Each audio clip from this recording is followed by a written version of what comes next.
السلام علیکم ورحمۃ اللہ وبرکاتہ۔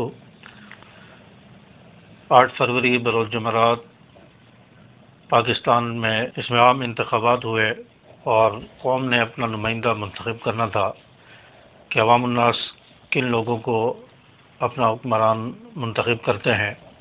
اس کے لیے الیکشن ہوا اور کافی گہما گہمی تھی اور کافی اچھی رپورٹس آ رہی تھیں کہ عوام الناس کا رش ہے، ٹرن آؤٹ بہت اچھا جا رہا ہے، اور کافی ساری جماعتیں میدان میں کھڑی تھی جس میں ہمارے امیدوار اہل سنت کے امیدوار بھی تھے، جن میں سرفہرست علامہ احمد لدھانوی صاحب، اور اسی طرح کراچی کے حلقے NA 230 سے مولانا اورنگزیب فاروقی صاحب، اور اس کے علاوہ بھی خیبر پختونخوا میں عطا محمد دیشانی صاحب، عبدالاحد صاحب اور کئی سارے کینڈیڈیٹ جو امیدوار تھے، جو راہ حق پارٹی کے پلیٹ فارم سے کھڑے ہوئے تھے اور اہل سنت کے حمایت یافتہ تھے۔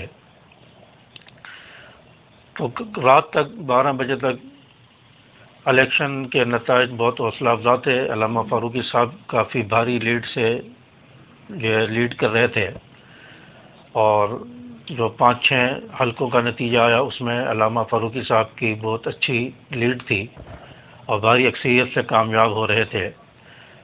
اور اسی طرح علامہ احمد لدھانوی صاحب وہ بھی پہلے نمبر پر جا رہے تھے۔ تو رات کو 11-12 بجے الیکشن کا رزلٹ روک دیا گیا اور صبح تک کے لیے اجازت دی گئی اور کہا گیا کہ صبح باقی رزلٹ شائع کیا جائے گا۔ تو صبح ہوتے ہی رزلٹ کچھ اور نظر آنے لگ گیا۔ جو لوگ رات کو جیتے ہوئے تھے وہ صبح ہارے ہوئے تھے۔ علامہ فاروقی صاحب کو بھاری اکثریت سے ہرایا گیا اور ان کے مخالف امیدوار کو جتوایا گیا۔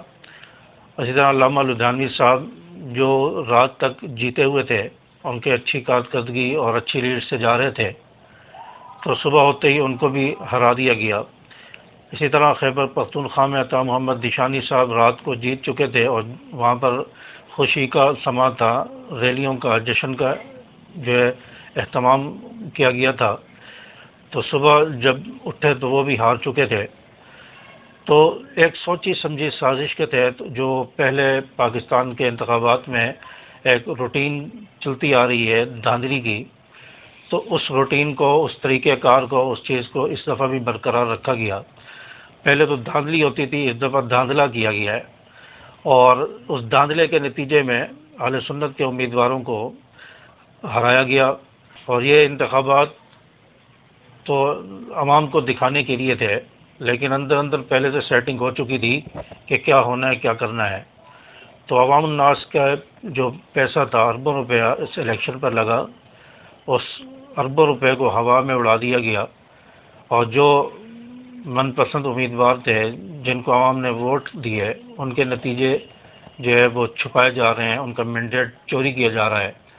اور کافی ساری ایسی ویڈیوز بھی آ چکی ہیں جس میں کئی سارے تھیلے پکڑے گئے، تھیلیاں نہیں تھیلے بھی پکڑے گئے، جس میں پہلے سے ووٹ ڈال کر ان کو بوریاں بھر چکے تھے اور ان کو بیلٹ باکس میں ڈالنے کے لیے لے جایا جا رہا تھا۔ تو یہ رات سے ہی یہ سلسلہ شروع ہو گیا تھا، اور اس کے بعد الیکشن کے نتائج روک کر پھر اس کے بعد بھی یہ سلسلہ جاری رہا۔ تو صبح الیکشن کے نتائج جو ہے وہ تبدیل ہو چکے تھے۔ اب اس مرتبہ اس ٹائم تک علامہ غازی اورنگزیب فاروقی صاحب وہ ہار چکے ہیں، ان کے مد مقابل کو بھاری اکثریت سے جتا دیا گیا ہے۔ ہم علامہ لدھانوی صاحب جو رات تک جیتے ہوئے تھے وہ بھی کافی بڑی جو ہے لیڈ سے جو ہے ہار چکے ہیں، اور ان کے مخالف امیدوار کو جتوا دیا گیا ہے۔ اور علامہ عطا محمد دیشانی صاحب جو رات کو جیتے ہوئے تھے، جشن منا رہے تھے، اب وہ بھی ہار چکے ہیں۔ تو یہ اہل سنت کے ساتھ ناانصافی کی گئی ہے، اور پاکستان کی تقدیر بدلنے کے لیے یہاں پر ووٹ نہیں پڑا، بلکہ یہاں پر ایک شخصیت کے لیے ووٹ پڑا ہے، پاکستان کے لیے ووٹ نہیں پڑا۔ اور کتنے سارے مذہبی لوگ میدان میں تھے، تو ان مذہبی لوگوں کو بھی ووٹ نہیں دیا گیا، اور جو ووٹ دیا گیا اس کو بھی چرا دیا گیا۔ تو یہاں پر جو ہے مذہبی ووٹ بہت کم پڑا ہے، تو جس کی وجہ سے کچھ الیکشن کے نتائج پر اثر پڑا. تو اب مایوس اب نہیں ہے، ہمارا کام عظمت صحابہ ہے، تو جس میدان میں بھی ہو، جس فورم پر بھی ہو، عظمت صحابہ کے ترانے گاتے رہیں گے.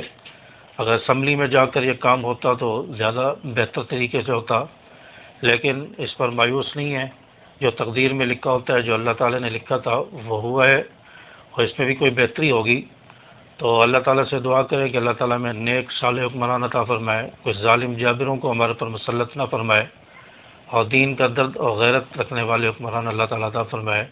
السلام علیکم ورحمۃ اللہ.